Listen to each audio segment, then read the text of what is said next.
from the Vermont PBS studios. This is Vermont This Week. Here's moderator Stewart Ledbetter.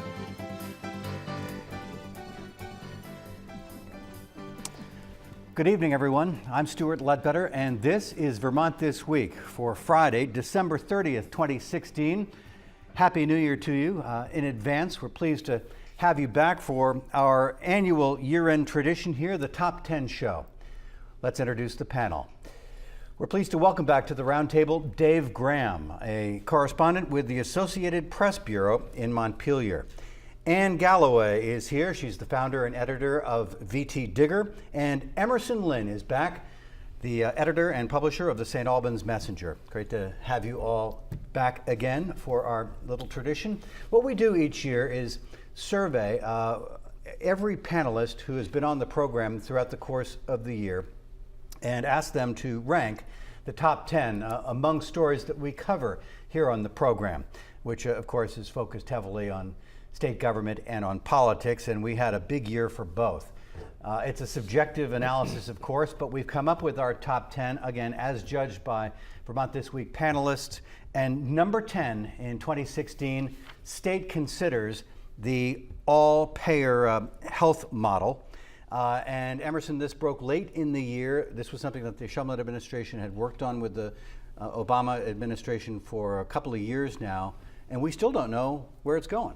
Well, we don't, and what it is basically is it turns the existing payment system upside down. So right now we have a fee-for-service program, and what it would do is basically shift to a block grant program where you would have hospitals or the healthcare system in general being funded en masse, and then they would feather out the money to people based on healthcare outcomes. So it's not a fee-for-service, which is a dramatic change in the way things operate.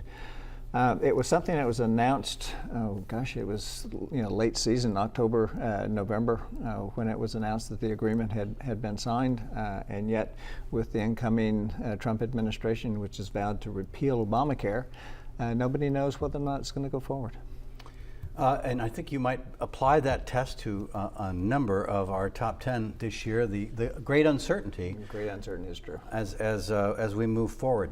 Well, number 9 refers to the election of 2016, and the amount of direct spending by gubernatorial candidates was one thing, but the flood of outside money is our number 9 story of the year. Campaign cash floods Vermont's gubernatorial campaign. That's right. We saw $5 to $6 million from organizations outside the state, largely the Republican Governors Association and the Democratic Governors Association. We also had groups like Planned Parenthood spending money on the gubernatorial campaign. In all, $13 million was spent on all races, and that's just shy of what was spent on the Tarrant-Sanders race. So, what effect do you think all of this has?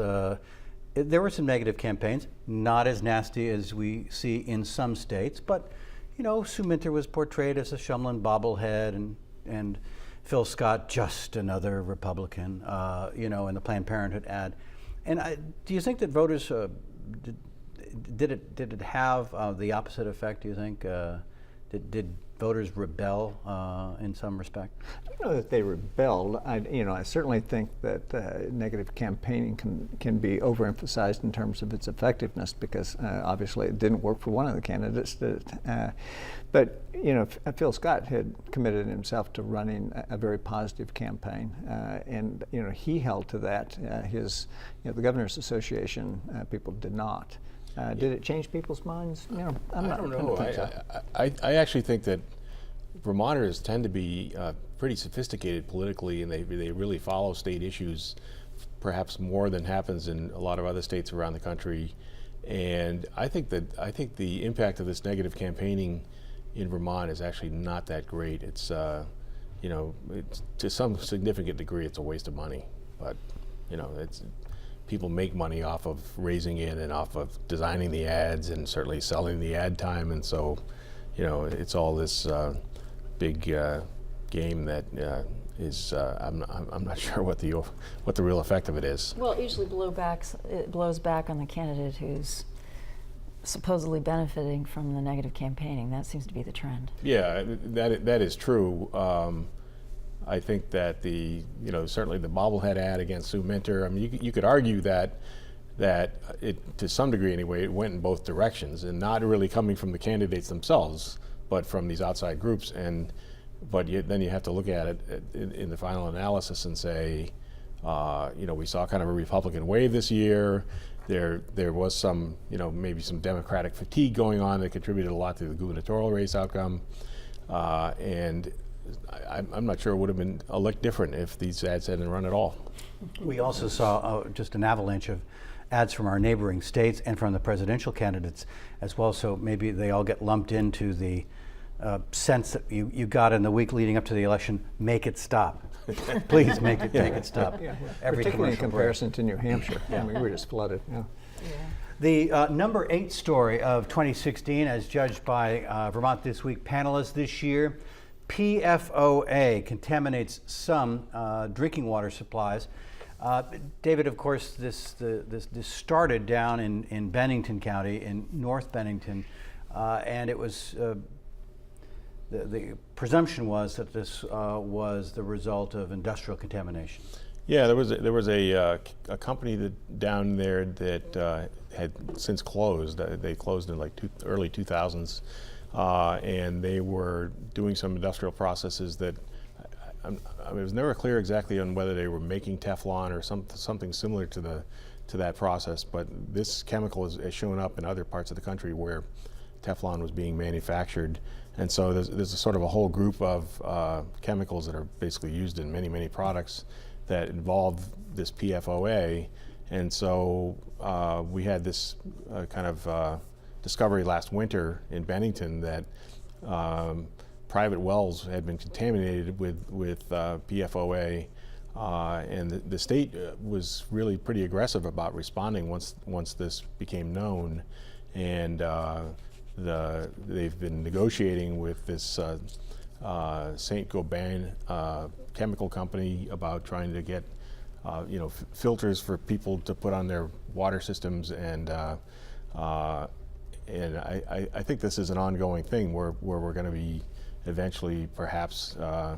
They're talking about extending municipal water lines now to some of the neighborhoods affected. It's one of these, sort of like Flint, Michigan, it's one of these pollution stories that kind of goes on for years because it takes that long to really get a resolution to it. The number 7 story in the state this year, as judged by our panelists, Congress negates Vermont's GMO labeling law. Emerson, this was a huge story the year before here. Congress, just as our law was to take effect, Congress essentially circumvented our provisions and passed something weaker. Well, right. We had passed our law the year prior, but it went into effect July 1st. Which was a lot of news was created with our law, and it was precisely because of that Congress decided to pick up its own version. So there's an incredible lobbying effort nationally. And later this fall, they passed a law essentially watered down everything that we did and changed and softened the labeling requirements required. And that's still something that's ongoing, being defined now by the FDA. So is it over now? I mean, of course It's over as far as, federal law trumps state. So you're not going to see Vermont revisit the GMO legislation in any more restrictive way than what they've got. Although we did see some producers voluntarily start labeling it in advance of the Vermont deadline.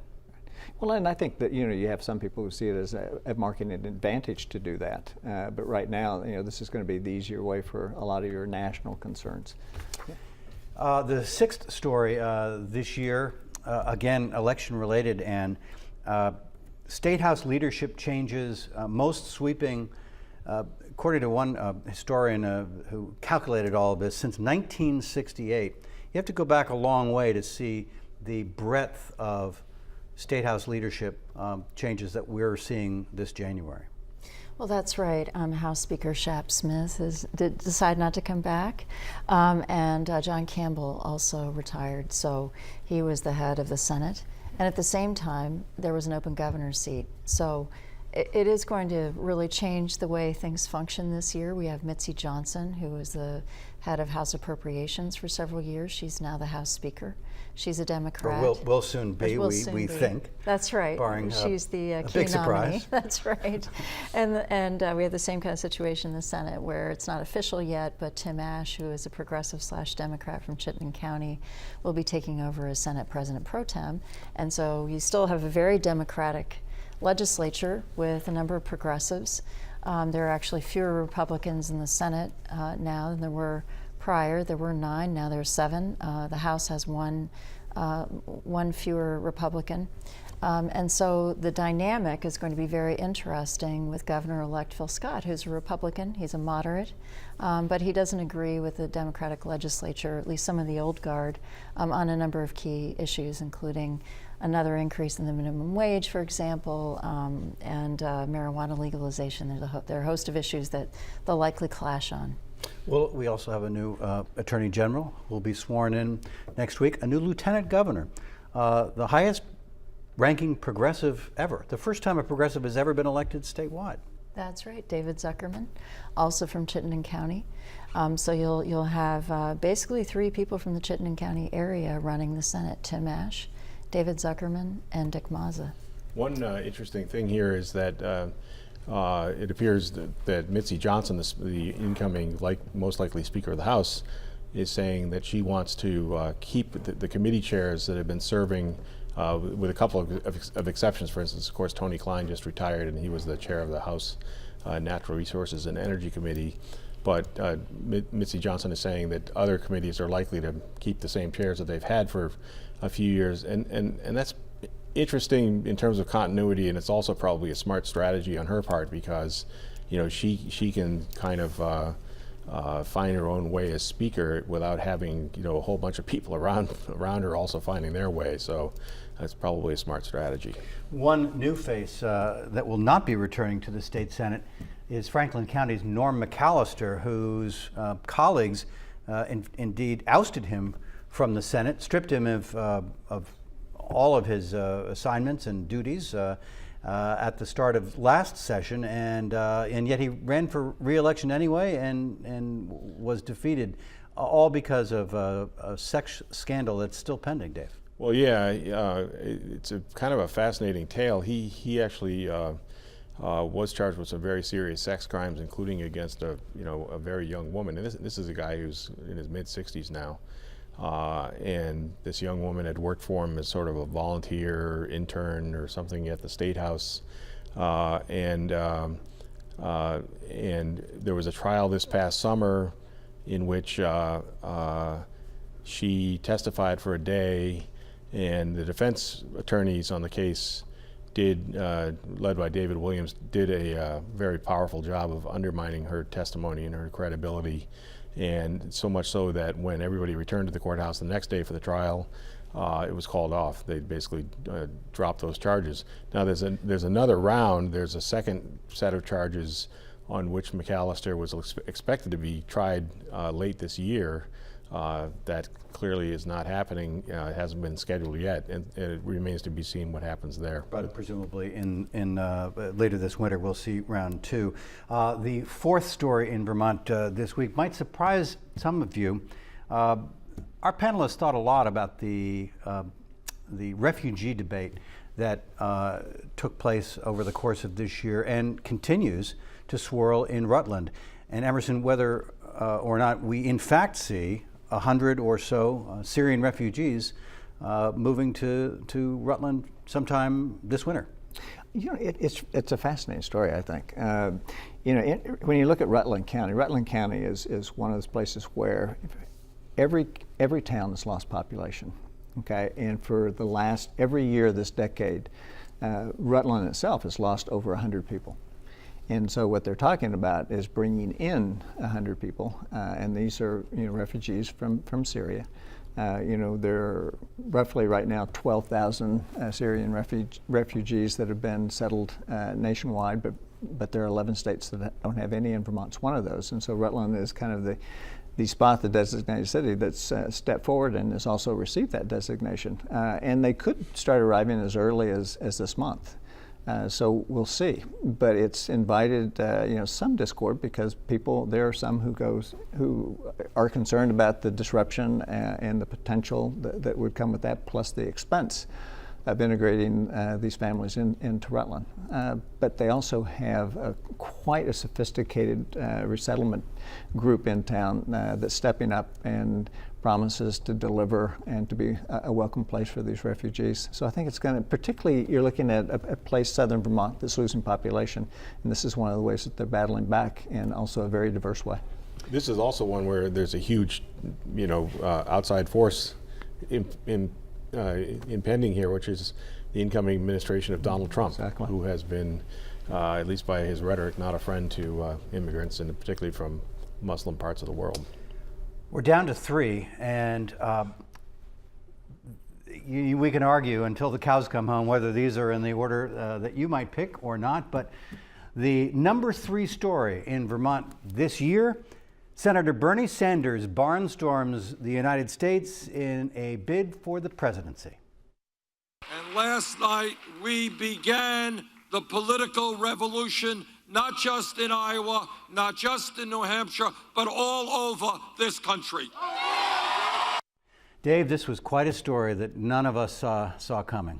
No, I think many, and this perhaps applies to me and also some of my colleagues here in Vermont, maybe thought that this kind of left brand of politics was pretty unique to Vermont, where we have a third progressive party, and we've had Bernie Sanders in office for all this time, and but then he went out and did this great adventure basically, and toured the country, and what turned out is that there's a significant strain of kind of left politics out there in the country. Now, whether it'll ever create enough critical mass to actually win an election, probably not by a guy who's now 75, but it was kind of interesting to see that in many parts of the country, his message definitely resonated with folks.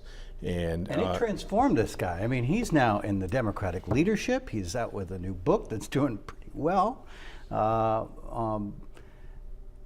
Again, we don't know what role he'll play right now as the loyal opposition to the Republican sweep in Washington. But boy, he gave Hillary Clinton a run for her money. And just the juxtaposition of everything, because this is a guy that all of us have had in our offices, talking for years and years, and so now you wonder if we in Franklin County wonder if we'll ever see Bernie in the Sugar Maple Festival parade again. Always before it was an obligatory thing. He's not quite so sure he's going to make that. He is up for election in 2018, so I would not be surprised if he once again becomes more of a local boy sometime between now and then. Well, the number 2 story in Vermont is judged by our Vermont This Week panelists this year. EB5 Scandal rocks Vermont. This was a story that broke wide open back in April, and in fact, you and your news outlet, I think without any debate, really led on this story from the start.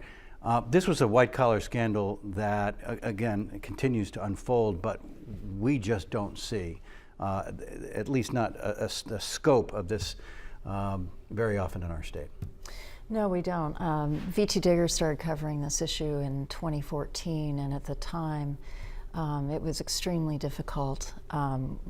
State officials blamed us for reporting, and Bill Stanger was pretty upset with us, but even I was surprised in April when, at the scope of the scandal.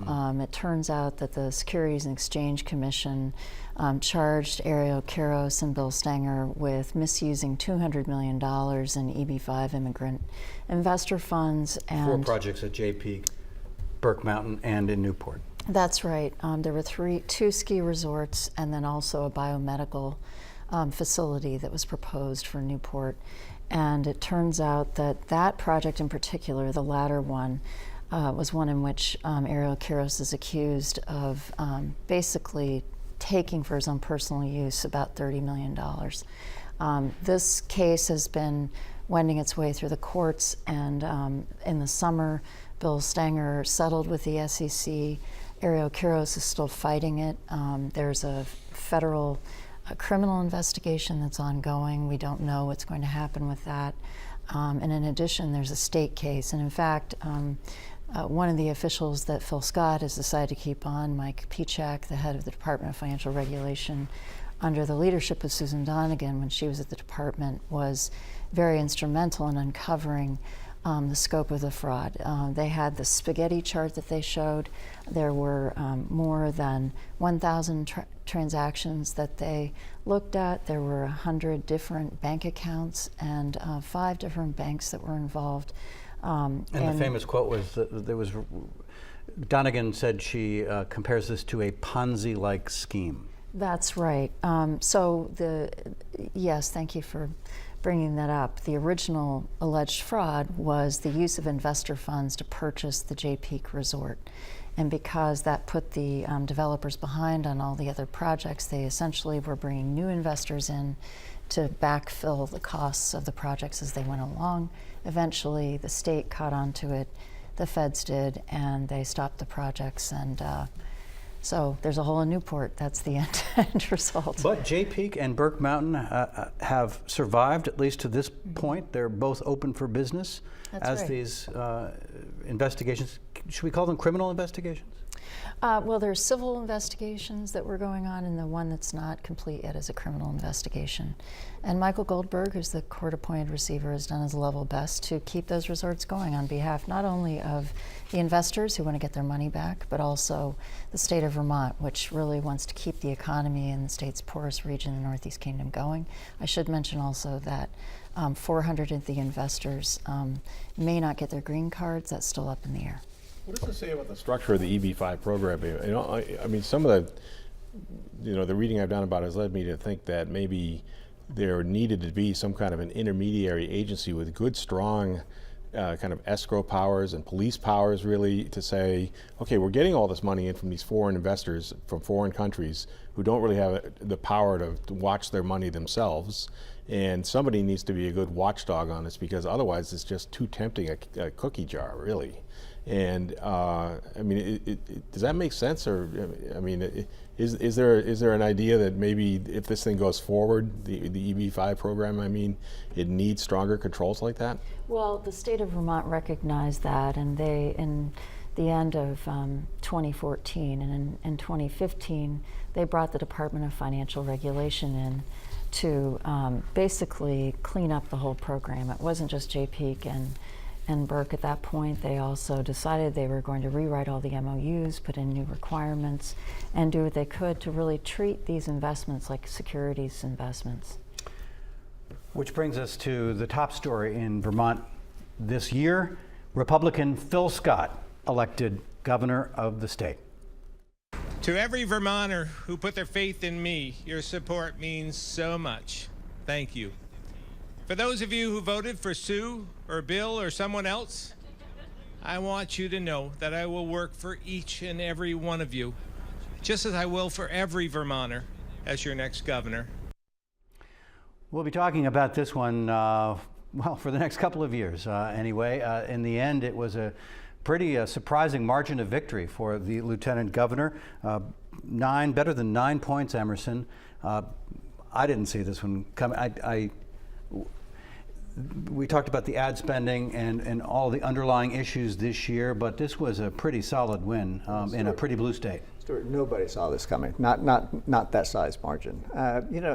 What was interesting about it is that everybody knows that Phil Scott's a very popular, very capable person. But you're looking at a presidential election year, and you're looking at Hillary Clinton that was going to be driving supposedly women to the polls. And Sue Minter is a very capable, very bright lady, and also popular in her own right. So when you're looking at a state that's so heavily Democratic in terms of registered voters, the odds were tilting pretty strongly in her behalf, or at least a pretty tight race. And so for Phil Scott to come out with a 9-point margin, they say in politics a 10-point margin is a landslide. He was pretty close, so it was overwhelming. When you look at the state map is basically a sea of red, where you have some strong population centers in the state.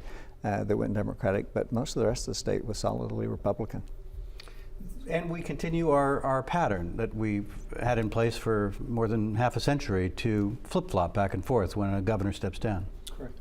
It kind of makes sense this time because, I mean, you think about it, there are a lot of things in nature which have a natural ebb and flow, and so you have a Democratic governor in for 6 years who's very ambitious and wants to kind of expand the footprint of government, and then there's just this, you know, contraction that happens at the end of that, and I mean, you know, I think of it sometimes as sort of like an accordion or something, and so you know, many other things in nature go through the same pattern. So and that gives us Donald Trump? that is It's all very organic. It's very organic. Well, we will have non-GMO, a big week upcoming with the inaugural of Phil Scott, swearing in of a lot of new folks and the start of a new biennium. And we will be there to cover it for you. And next week, we will take the program on the road and come to you from the State House. That's next Friday night. But for now, many thanks to our year-ender panel. Ann Galloway from Vermont Digger, Emerson Lynn from the St. Albans Messenger, Dave Graham from the Associated Press. I'm Stewart Ledbetter, wishing you and from all of us here at Vermont PBS a Happy New Year.